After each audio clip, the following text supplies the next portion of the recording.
Halo guys, Assalamualaikum warahmatullahi wabarakatuh. Perkenalkan, nama aku Amandelia Rahmawati dengan NIM akhir 182.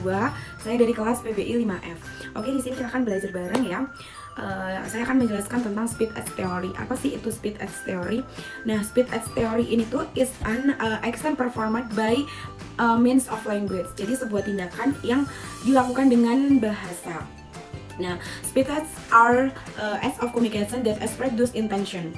Nah, jadi speed edge ini tuh tindakan komunikasi yang orang lain tuh biar tahu apa maksud dari omongan kita gitu. Nah, menurut Austin 1962, nah ini tuh menjadi dia membagi menjadi 3 bagian. Yang pertama itu ada locution. Locution, the act of saying or writing something in a language, the utteran word. Jadi kayak lebih ke ujarannya gitu loh, apa yang diomongkan gitu. Nah, yang kedua itu ada locution. Nah, locution ini the intention that we say something. Jadi lebih ke tujuan ngomongnya itu apa dan tujuannya nulis itu apa gitu loh. Nah, terus yang terakhir itu ada perlocution. Ini tuh lebih ke efeknya, efek setelah mendengarkan locutionnya tuh. The effect produced in the listener or readers when they understand the elocution. Nah, jadi lebih ke efeknya ya setelah mendengarkan lokusi itu bagaimana reaksinya gitu. Dia paham nggak sama apa yang kita omongkan, seperti itu. Terus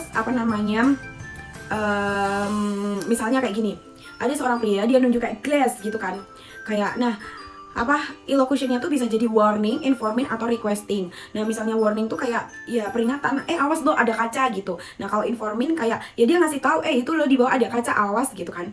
Terus kalau requesting itu tuh bisa menjadi kayak tolong dong ambilin gitu kan, kayak glass gitu. Nah, berarti kita paham dong sebagai pendengar, kita paham, oh iya ini aku ambilkan nih buat kamu gitu. Siapa tahu dia konteksnya tuh pengen diambilin gitu loh.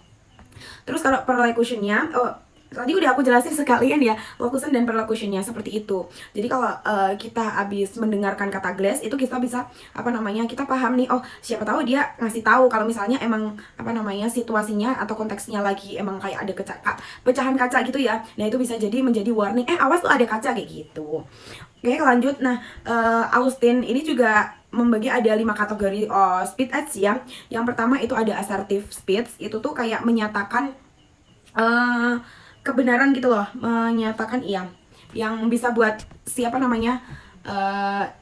pendengarnya itu percaya. Misalnya kayak the world is flat gitu kan bumi itu datar gitu kan. Nah, itu kan emang ya faktanya gitu, dia menyatakan kalau bumi itu datar gitu loh. Terus yang kedua itu ada commissive. Commissive itu lebih ke suatu tindakan yang di masa depan gitu ya, kayak misalnya menjanjikan, terus bersumpah, menjamin kayak gitu. Nah, misalnya kayak gini kata-katanya tuh, I promise to fight these problems kayak gitu. Terus yang ketiga itu ada directive speech as. Itu lebih ke orang speakernya tuh pengen diambilkan sesuatu, kayak pengen orang lain tuh memberikan sesuatu ke kita gitu loh. Nah, itu bisa kayak memerintah, meminta, menyarankan, nah kayak gitu. Misalnya kayak come to my office now gitu ya. Terus directive speech as ini tuh juga bisa jadi larangan atau menyarankan ya, kayak misalnya don't drink too much coffee. Nah, kayak gitu. Terus yang keempat itu ada expressive speech acts. Ini lebih ke perasaan. Misalnya kayak minta maaf, berterima kasih, kayak gitu loh. Kayak sorry because it hurts you gitu.